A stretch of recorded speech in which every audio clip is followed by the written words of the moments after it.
Hello दोस्तों, नमस्कार। मैं हूं पंकज, आपके अपने यूट्यूब चैनल द सेलेक्ट पर एक बार फिर से आपका स्वागत करता हूं।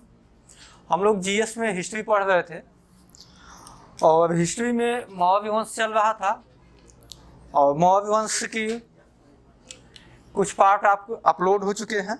आज हम पढ़ेंगे मौर्यकालीन प्रशासन। तो सब लोग हेडिंग लगा लीजिए, मौर्यकालीन प्रशासन। मैंने आपको शुरुआत में ही बताया था कि मौर्य वंश से सवाल खूब पूछे जाते हैं और उसमें से दो टॉपिक आपको बेहतर पढ़ना है। एक मौर्यों के इतिहास जानने के स्रोत और दूसरा आपको पढ़ना है मौर्यकालीन प्रशासन। यहाँ दो स्थानों से यदि आप पढ़ लेते हैं तो आपके सवाल मौर्यकाल से नहीं छूटेंगे। तो सब लोग हेडिंग लगा लीजिए, मौर्यकालीन प्रशासन। देखिए, मौर्यकाल भारत का पहला ऐसा राजवंश है जिसने एक केंद्रीयकृत और स्थायी सत्ता स्थापित की।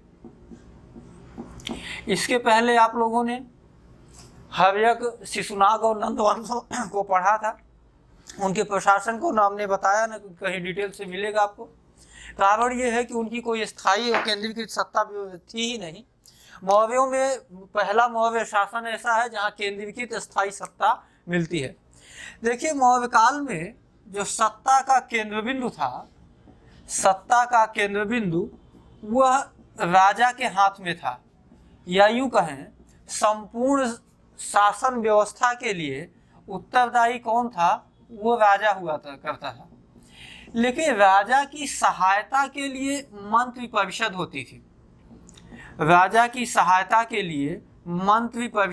थी। और मौर्य काल की जो मंत्री परिषद थी उसको समझना है तो हमको इसके लिए चाणक्य के अर्थशास्त्र को देखना होगा, क्योंकि चाणक्य के अर्थशास्त्र में मौर्यकालीन प्रशासन की डिटेल में चाणक्य ने बताया है। देखिए, मैंने ये कहा कि सत्ता का केंद्र बिंदु राजा होता था, यानी संपूर्ण शासन व्यवस्था के लिए वही उत्तरदायी होता था। शासन की समस्त शक्तियां उसी में निहित थी, लेकिन उसकी सहायता के लिए एक मंत्री परिषद होती थी जिसका उल्लेख अर्थशास्त्र में है। देखिए, मंत्री मौर्य काल में दो प्रकार के होते थे। एक को हम ऐसे कह लें कि वो मंत्री बड़े आज के कैबिनेट मंत्री की तरीके होते थे। तो जो बड़े मंत्री होते थे उनकी संख्या अर्थशास्त्र में 18 बताई गई है, जबकि जो छोटे मंत्री थे, छोटे मंत्रियों की संख्या अर्थशास्त्र में बताई गई है 26।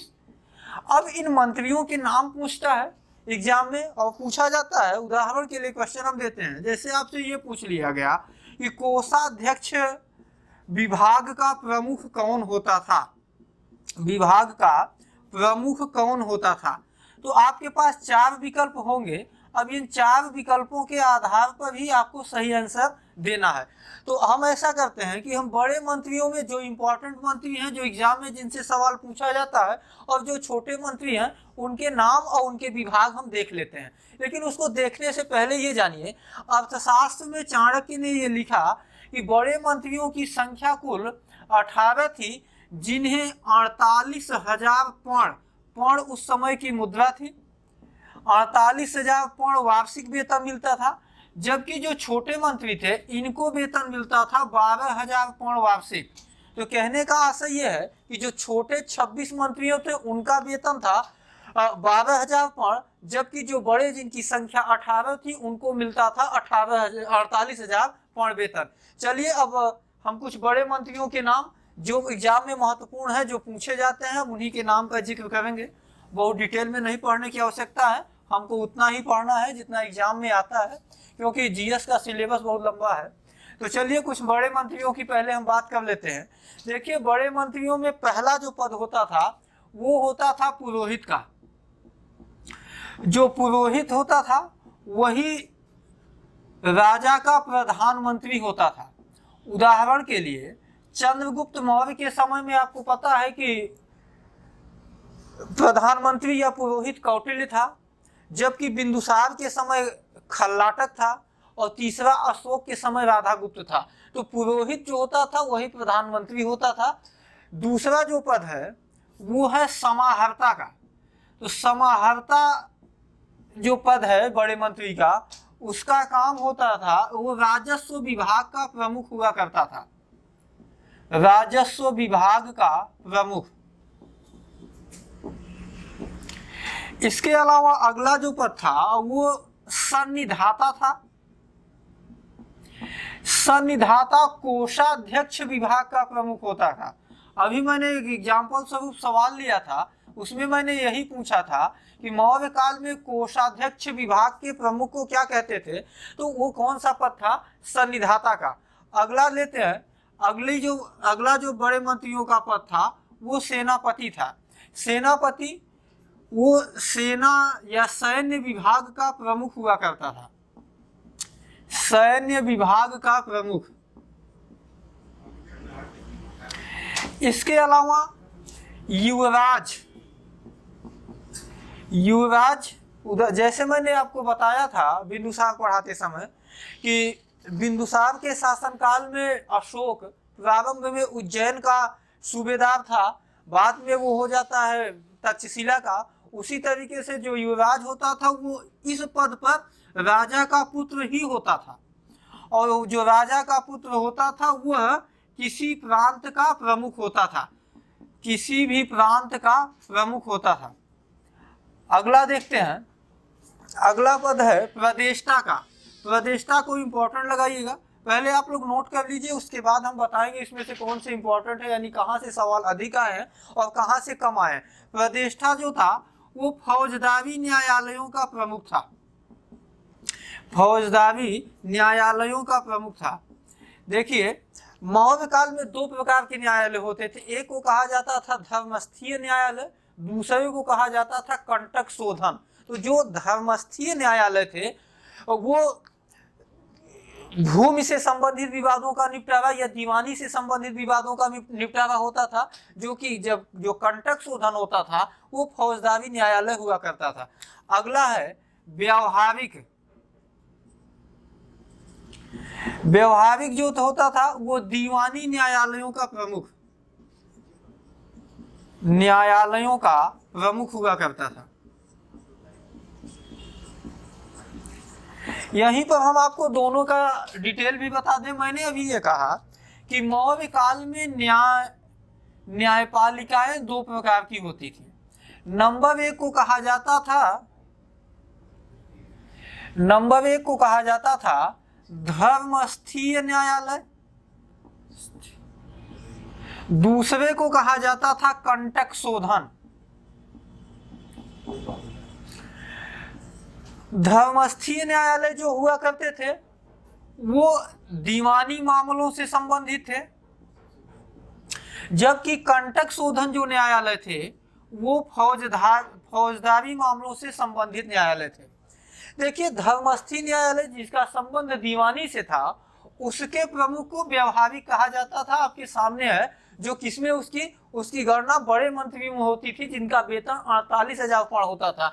जबकि जो धर्मस्थीय न्यायालय का प्रमुख होता था, कंटक शोधन न्यायालय का प्रमुख होता था, उसे क्या कहा जाता था, प्रदेष्टा कहा जाता था।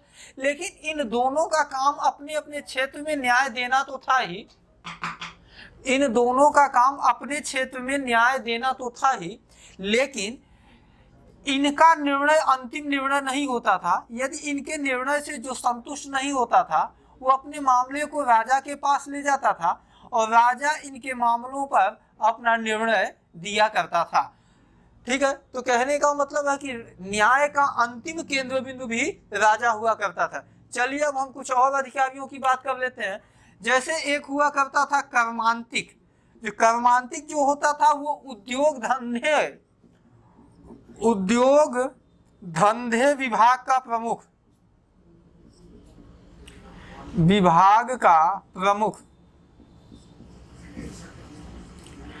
इसके अलावा एक और प्रमुख था जिसका नाम था अंतःपाल।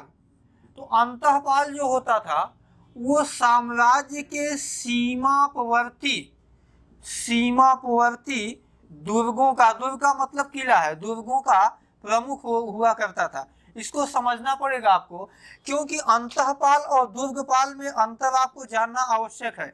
देखिए, अंतःपाल वो होता था, जैसे मान लीजिए कि ये साम्राज्य है, हाँ ये साम्राज्य, तो इन साम्राज्य जहां पर मौर्यों के साम्राज्य का अंत होता था, यदि यहाँ पे जो दुर्ग और किले बने हुए थे तो इसके प्रमुख को अंतःपाल कहा जाता था। जबकि साम्राज्य के भीतर जो किले बनते थे इनका जो प्रमुख होता था उसे दुर्गपाल कहा जाता था। तो दुर्गपाल जो होता था वो साम्राज्य के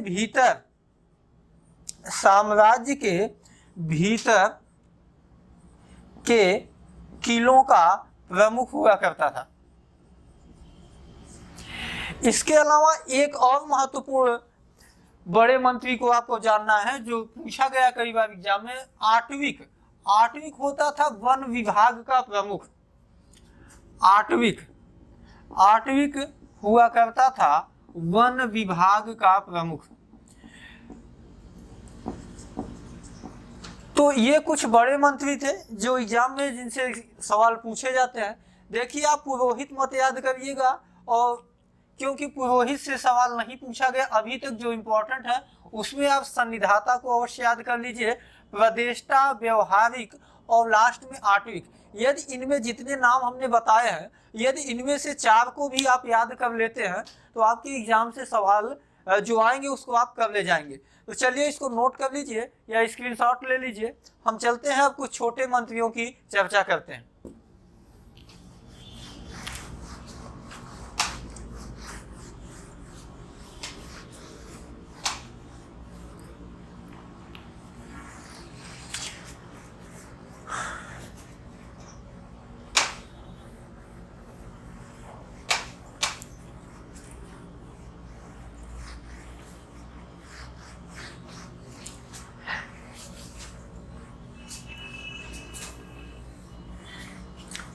देखिए, एग्जाम टाइम में जब सवाल पूछा जाता है तो उसमें बड़े मंत्री और छोटे मंत्रियों को मिक्स करके 4 विकल्प में रख दिया जाता है।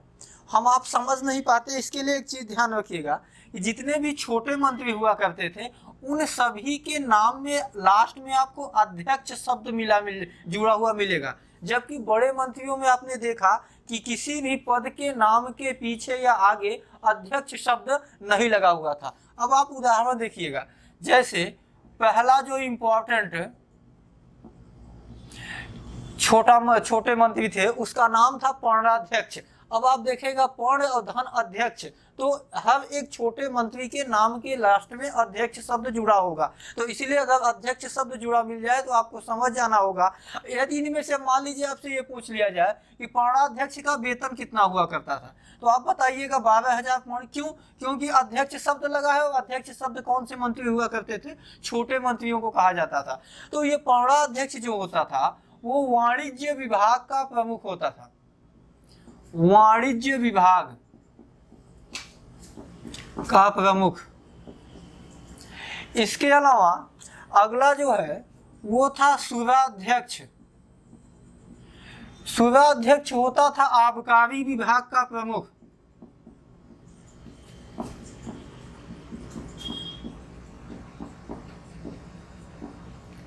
अगला जो है वो है सूनाध्यक्ष। सूनाध्यक्ष हुआ करता था बूचड़ खाने का प्रमुख।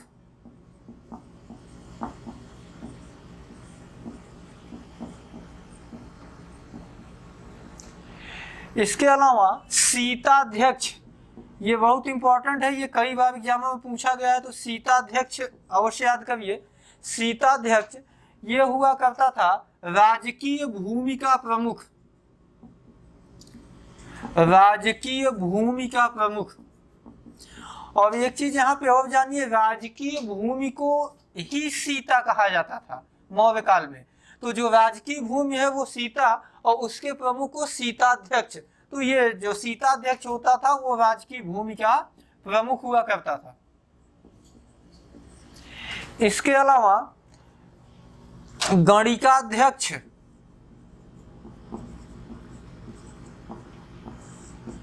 गणिकाओं के विभाग का प्रमुख।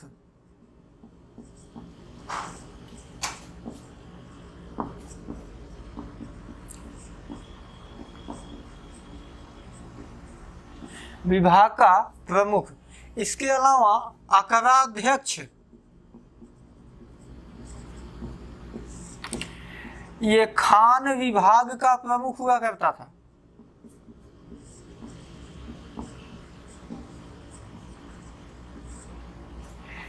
इसके अलावा पौतवाध्यक्ष,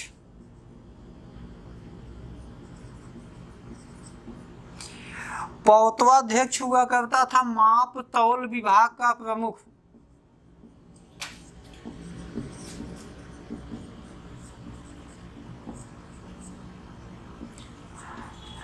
इतने कुछ छोटे मंत्री हैं जिनके नाम आप अवश्य याद रखिए। और इनमें से मैं यदि आपको इम्पोर्टेंट बताऊं तो हमने कहा था सीताध्यक्ष और लास्ट में है पौतवाध्यक्ष। ये दोनों से सवाल एग्जाम में पूछे गए हैं, इसलिए इन पर आप अधिक फोकस करिएगा। तो ये हो गई मौर्यकालीन मंत्रिपरिषद, जिनमें से हम कुछ बड़े मंत्रियों की और कुछ छोटे मंत्रियों के विषय में हमने आपको डिटेल में बताया। चलिए अब हम देख लेते हैं मौर्यकालीन प्रशासन को सुचारू रूप से चलाने के लिए प्रशासन को किन किन इकाइयों में बांटा गया था और उन इकाइयों के प्रमुख कौन कौन होते थे। तो चलिए इसको हम एक ग्राफ की सहायता से बताएंगे।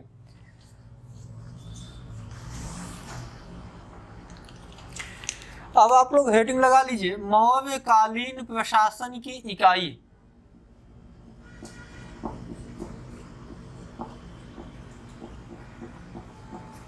प्रशासन की इकाई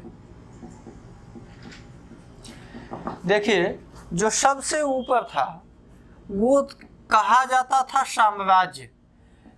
जब चंद्रगुप्त था तो जितना साम्राज्य, जितने पर उसका अधिपत्य था वो उसका साम्राज्य। जब बिंदुसार आया तो बिंदुसार का, अशोक आया तो अशोक का, इस तरीके से। तो इस संपूर्ण जो जिसने भूमि पर उनका आधिपत्य होता था मौर्यों को, उसको साम्राज्य कहा जाता था। और साम्राज्य का जो प्रमुख होता था वो स्वयं राजा हुआ करता था या शासक। अब इन साम्राज्य का विभाजन हुआ था प्रांत में, और प्रांत का जो प्रमुख होता था, मैंने आपको उसी समय बताया था, युवराज हुआ करता था। प्रांतों का जो विभाजन हुआ था वो हुआ था मंडल में, और मंडल के प्रमुख को कहा जाता था मंडलाधिपति। और मंडल का जो विभाजन था उस किया गया था आहार में, और आहार के प्रमुख को कहा जाता था विषयपति। आहार का विभाजन हुआ था, अब हम थोड़ा इधर बढ़ा लेते हैं, स्थानिक में। स्थानिक कहा जाता था 800 गांवों के समूह को, 800 गांवों के समूह को। अब ये जो स्थानिक था ये बटा हुआ था द्रोणमुख में। द्रोणमुख जो हुआ करता था वो 400 गांवों के समूह को कहते थे, 400 गांवों के समूह को।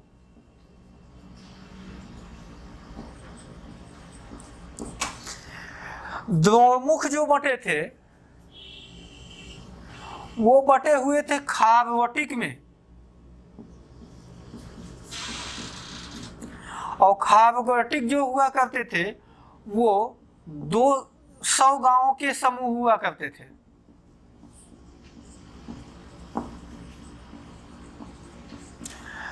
खारवटिक बटे थे संग्रहण में। संग्रहण 100 गांवों के समूह हुआ करते थे। और लास्ट संग्रहण बटे थे ग्राम में, और ग्राम के प्रमुख को कहा जाता था ग्रामीणी। यदि आपसे पूछा जाए एग्जाम में कि मौर्य काल में प्रशासन की सबसे छोटी इकाई क्या थी, तो आपका जवाब होगा गांव। इसका मतलब यह है कि गांव से निचला प्रशासन का कोई इकाई नहीं था। इसका जो प्रमुख होता था वो ग्रामीणी कहा जाता था। तो 100 गांवों को मिलाकर जिसका निर्माण होता था उसे हम संग्रहण कहते थे। 200 गांवों के समूह को हम खारवटिक कहा करते थे। 400 गांवों के समूह को द्रोणमुख, 800 गांवों के समूह को स्थानिक, और फिर कई स्थानिक को मिलाकर आहार बनाया गया। आहार का जो प्रमुख होता था उसे हम विषयपति कहते थे। कई आहारों के समूह को एक मंडल बना दिया जाता था और मंडल का प्रमुख मंडलाधिपति होता था। और फिर कई मंडलों को मिलाकर प्रांत, और प्रांतों के प्रमुख को क्या कहा जाता था? युवराज। यानी वो युवराज के पद पर मैंने बताया कि राजा का पुत्र ही हुआ करता था। उदाहरण के लिए बिंदुसार के समय में अशोक तक्षशिला का राज्यपाल या युवराज या प्रांतपति ही था। फिर कई प्रांतों को मिलाकर साम्राज्य, और साम्राज्य का जो प्रमुख था उसे शासक कहते थे। तो इस तरीके से मौर्यकालीन प्रशासन की इकाई का विभाजन था। आप बस याद रखिएगा, प्रशासन की सबसे छोटी इकाई, उसके अलावा आप याद ये रखना है इस काल में कि प्रांतों का प्रमुख कौन होता था? युवराज होता था। आगे और जब हम गुप्त काल पढ़ेंगे या मौर्योत्तर काल पढ़ेंगे, गुप्तोत्तर काल पढ़ेंगे, वहाँ भी इस तरीके के विभाजन आएंगे। लेकिन मौर्यों के जो विभाजन का है वो कुछ उनसे भिन्न है, और भिन्न यही है कि यहाँ पर प्रांतों का प्रमुख युवराज हुआ करता था, वहाँ पर जिसे शासक या राजा नियुक्त कर देता था वही होता था। तो जो चीज़ें अंतर हैं वो सवाल एग्जाम में आने के ज़्यादा चांसेस बनते हैं, इसलिए आप उन्हीं चीज़ों को ध्यान दीजिए। चलिए अब हम देख लेते हैं, ये हो गई केंद्रीय इकाई, मौर्यकालीन प्रशासन की केंद्रीय इकाई, यानी केंद्र तक से किस तरीके का विभाजन था। अब हम प्रांतों की चर्चा कर लेते हैं कि मौर्य काल में या मौर्यों के साम्राज्य को कुल कितने प्रांतों में बांटा गया था।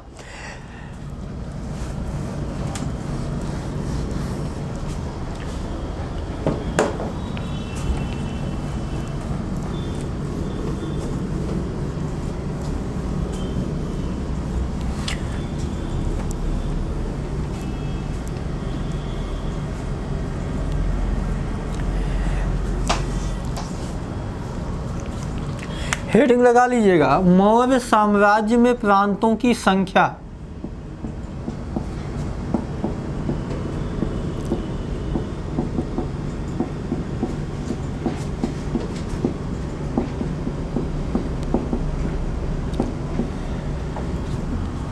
देखिए, मौर्य साम्राज्य को अगर हम चंद्रगुप्त के काल की बात करें तो चंद्रगुप्त के शासनकाल में मौर्य साम्राज्य को कुल 4 प्रांतों में बांटा गया था। यदि हम बिंदुसार के भी शासनकाल की बात करें तो बिंदुसार के भी शासनकाल में प्रांतों की संख्या 4 ही थी। लेकिन जब अशोक ने कलिंग को जीत लिया तो कलिंग के जीतने के पश्चात मौर्य साम्राज्य को कुल 5 प्रांतों में बांट दिया गया था। तो चलिए हम अगर ये मान लेते हैं ये मौर्यों का साम्राज्य है तो इसे कुल 5 प्रांतों में बांटा गया था। तो इसको ऐसे देखिए, इस क्षेत्र को कहा गया था उत्तरापथ, इसके नीचे के भाग को कहा गया दक्षिणापथ,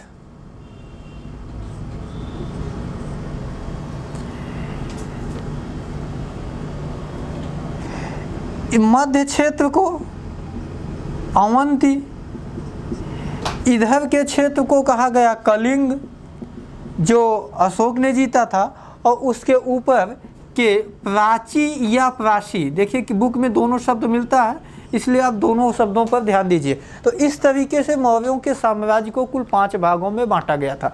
लेकिन अब मौर्यों के साम्राज्य यानी इस प्रांत की राजधानी भी एग्जाम में पूछता है। तो चलिए हम एक एक करके यहाँ बगल में समझा देते हैं। उत्तरापथ, उत्तरापथ प्रांत की राजधानी जो थी उस तक्षशिला थी। दूसरा हम यहीं पर लेते हैं दक्षिणापथ, दक्षिणापथ प्रांत की राजधानी थी सुवर्णगिरी, स्वर्ण नहीं सुवर्ण। तीसरी थी अवंती, अवंती प्रांत की राजधानी उज्जैन थी। चौथा प्राची या प्रासी, इसकी राजधानी थी पाटलिपुत्र। जैसा कि आपको पता भी है कि संपूर्ण मौर्य साम्राज्य की भी राजधानी पाटलिपुत्र ही थी। पांचवा जो प्रांत था जिसे अशोक ने जीता वो था कलिंग, और कलिंग की 2 राजधानियां थी। एक राजधानी कलिंग की थी तोसली और दूसरी थी जौगढ़। ऐसा इसलिए क्योंकि कलिंग प्रांत को उत्तर और दक्षिण दो भागों में बांट दिया गया था। तो उत्तरी कलिंग की राजधानी, इस साइड की उत्तरी कलिंग की राजधानी तोसली थी, जबकि दक्षिणी कलिंग की राजधानी जो थी उसे हम जौगढ़ बताएंगे। लेकिन यदि आपसे विकल्प में एक ही रहे कि कलिंग की राजधानी क्या थी, तो आप कलिंग की राजधानी तोसली बताइएगा। जब आपसे अलग अलग पूछा जाए कि उत्तरी कलिंग और दक्षिणी कलिंग की राजधानी, तब आप तोसली और जौगढ़ अलग अलग बताइएगा। चलिए, अब कुछ चीज़ें, उनका केंद्रीय विभाजन हो गया, प्रांतीय विभाजन हो गया, न्याय व्यवस्था भी बता दिया गया। अब हम चर्चा कर लेते हैं कि मौर्य काल में कर की दर क्या थी और विभिन्न प्रकार के कर किस तरीके से लिए जाते थे, या कौन कौन से कर और भी वसूल किए जाते थे। देखिए, आपने जब अर्थशास्त्र पढ़ा था तो वहाँ पर मैंने बताया था कि अर्थशास्त्र में कर की दर 1/6 बताई गई है, जबकि मेगास्थनीज ने अपनी इंडिका में लिखता है कि मौर्य काल में भारत में कर की दर 1/4 थी। लेकिन अब इसमें से सवाल यह है कि कौन सी बात सही है या कौन सी बात गलत है। तो इसके लिए आप ऐसा ये देखिए कि मौर्य काल के बाद जितनी भी सत्ताएं, लगभग भारत में तुर्की सत्ता की स्थापना होने तक लगभग जितने भी राजवंश भारत में हुए हैं, सबके शासनकाल में कर की दर लगभग 1/6 भाग ही रही है। एक चीज़। दूसरी चीज़ ये है कि मेगास्थनीज की इंडिका में मैंने बताया था कई भ्रामक वर्णन भी मिलते हैं। जैसे उसने कहा कि भारत में दास प्रथा नहीं थी, उसने कहा कि भारत में अकाल नहीं पड़ते थे। वहीं आप ये देखते हैं कि चंद्रगुप्त मौर्य के अंतिम समय में शासनकाल के भीषण अकाल पड़ता है। सुदर्शन झील का निर्माण वो करवाता है अकाल से ही निपटने के लिए। तो ये कुछ ऐसे उदाहरण हैं जिससे ये सिद्ध हो जाता है कि मेगास्थनीज की पुस्तक इंडिका में भारत के विषय में जितना सब कुछ लिखा गया वो सब कुछ सही नहीं है। चलिए, लेकिन हाँ, आपसे यदि ये पूछ लिया जाए कि मौर्य काल में कर की दर क्या थी, तो कर की दर आप बताइएगा 1/6 भाग। इसका मतलब यह है कि जितना कुछ उपज होती थी उसका 6वां हिस्सा कौन लेता था? शासक लेता था। लेकिन जब आपसे ये पूछ लिया जाए कि मेगास्थनीज के अनुसार, तभी आप बताइएगा 1/4, अन्यथा आप हमेशा 1/6 ही अपने दिमाग में रखिए कि 1/6 ही कर की दर थी। इसके अलावा कुछ और अन्य कर थे, जैसे एक कर लिया जाता था प्रणय कर। तो प्रणय कर ऐसा होता था कि संकट के समय लिया गया कर।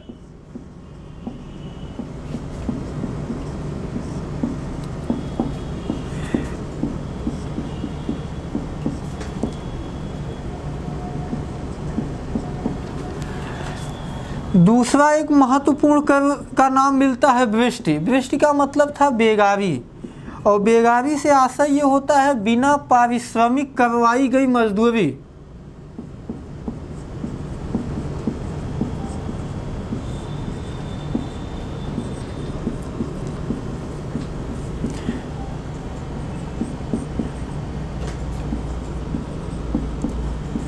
समाज का जो तबका कर देने में सक्षम नहीं होता था, वो शासक के द्वारा या शासक के किसी काम में बिना पारिश्रमिक के काम कर देता था, तो उसे ही वृष्टि कहा जाता था। तो इन दोनों करों को आप याद रखिएगा, प्रणय और वृष्टि। इसके अलावा सवाल कई बार पूछा गया एग्जाम में कि मौर्यकालीन जो राजप्रसाद का मतलब ये था कि राजा का महल, वो किससे बना था? विकल्प में पत्थर और लकड़ी, ईंट, इस तरीके से तमाम दे दे।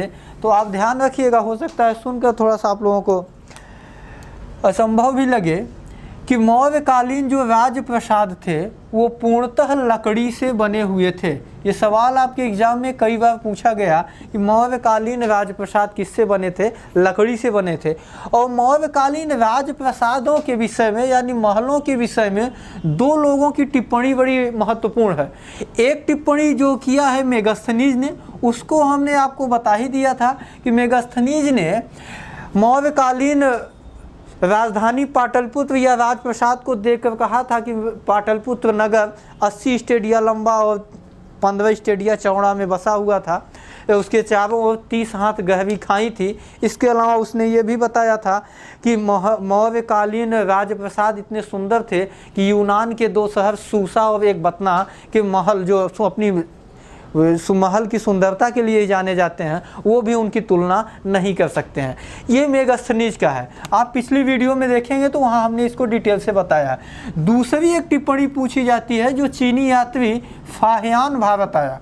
चीनी यात्री फाहियान आया है चंद्रगुप्त द्वितीय विक्रमादित्य के शासनकाल में, लेकिन जब वो चंद्रगुप्त द्वितीय विक्रमादित्य के शासनकाल में भारत आया तो उसने मौर्यकालीन राजप्रसाद के खंडहर को देखा और उसने खंडहर को देखते हुए टिप्पणी किया था, इसे मानव ने नहीं बल्कि देवताओं ने बनाया होगा। तो याद रखिएगा, मानव ने नहीं देवताओं ने बनाया होगा, ये फाहियान ने कहा है। जबकि लंबाई चौड़ाई बताते हुए और सूसा और एक बतना यूनान के 2 नगर, उनसे तुलना करते हुए किसने बताया है? मेगास्थनीज ने बताया है।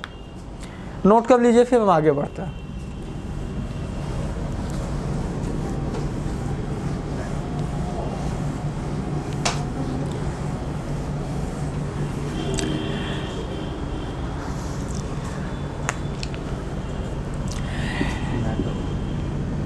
अभिलेखों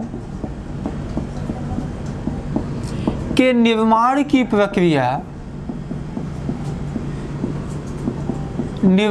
जो प्रक्रिया है वो मौर्यों के ही शासनकाल से प्रारंभ होती है।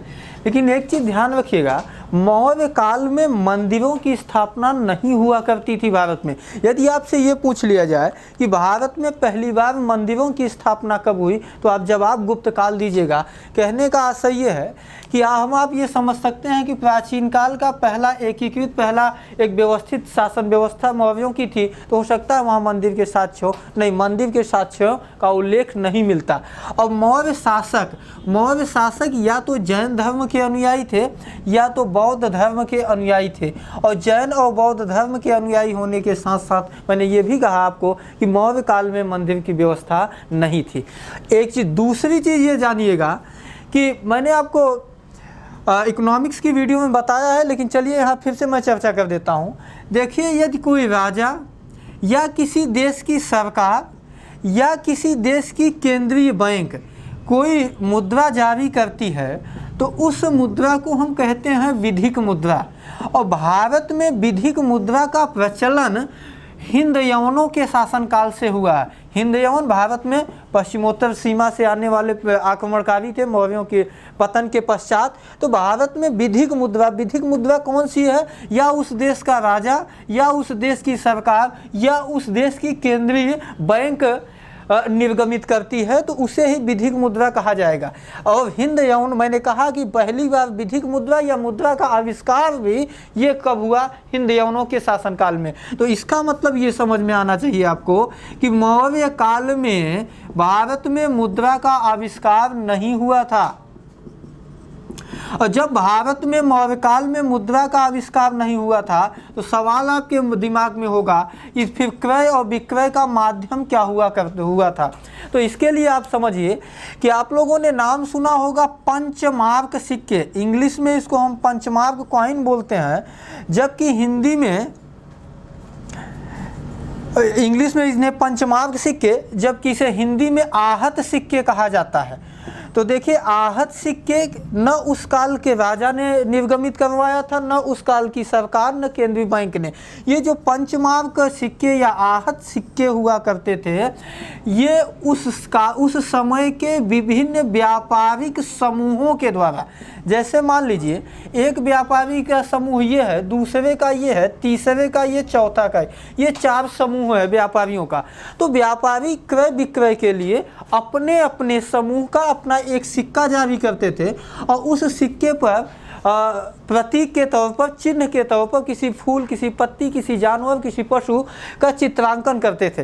अब ये मान लीजिए समूह ए और ये ए है, ये बी है, ये सी है, ये डी है, इनमें आपस में इस तरीके का समझौता होता था। यदि ए समूह का व्यापारी बी से कोई सामान लेता है तो वो अपने तरीके का जो सिक्का, उसके पहचान का सिक्का इनको देता था और बी वाला ए को देता था। इस तरीके से इनका आदान प्रदान होता था। तो इन सिक्कों को पंचमार्क सिक्के, फिर से मैं रिपीट कर रहा हूं कि पंचमार्क सिक्के राजा, सरकार या केंद्रीय बैंक के द्वारा निर्गमित नहीं किए गए थे, इसलिए हम कहते हैं कि मौर्य काल में मुद्रा का आविष्कार नहीं हुआ था। जो भी था वो अपने व्यापारिक समूहों के द्वारा जारी किए गए थे, जिन्हें पंचमार्क सिक्के कहा जाता था। अब एग्जाम में सवाल ये पूछा जाता है कि अधिकतर पंचमार्क सिक्के या सर्वाधिक पंचमार्क सिक्के किस धातु से बने होते थे। तो ध्यान रखिएगा, सोना छोड़ दीजिए तो जितनी भी धातुएं हो सकती हैं सभी की बनती थी, लेकिन मेरा सवाल ये था कि सर्वाधिक पंचमार्क सिक्के किससे बनते थे। तो सर्वाधिक पंचमार्क सिक्के चांदी के हुआ करते थे।